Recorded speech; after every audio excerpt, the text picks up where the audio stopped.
ఉత్పంతించే వినాశంచ భూతనామగతించే వేత్తి విద్యా విద్వాంసరమాభ్యో భగవాంతి అన్నారు.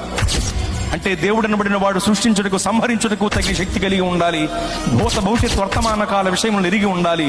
ఈ అర్హతలు కలిగిన వాడే దేవుడు అని భావం. ఈ రెండు అర్హతల్లో మొదటి అర్హత సృష్టించటానికి సంహరించటానికి కావలసిన శక్తి మహాశక్తి. అంటే మహాశక్తి కలిగిన వాడే దేవుడు, అనగా మహాశక్తివంతుడే దేవుడు. మరి మహాశక్తివంతుడు ఎవరు? నలుగురిని నరికినవాడా, 10 మందిని బాధినవాడా? నలుగురిని నరికినవాడు 10 మందిని బాధినవాడే మహాశక్తివంతుడైతే అలాంటి వాడు చాలా మంది ఉన్నారు లోకంలో. మరి మహాశక్తివంతుడు అంటే ఎవరు? ప్రపంచమంతా దేన్నైతే జయించలేకపోతుందో దానిని జయించిన వాడే మహాశక్తివంతుడు. ప్రపంచమంతా నాటికి నేటికి ఏనాటికి మరణమును జయించలేకపోతోంది.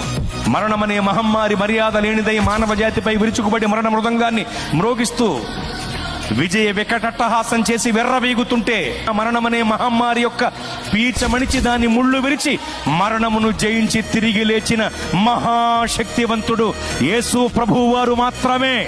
ఓ మరణమా నీ ముళ్ళు ఎక్కడ, నీ విజయం ఎక్కడ? నీ ప్రభువు అడిగితే మృత్యువుకు ముచ్చెమటలు పట్టాయి.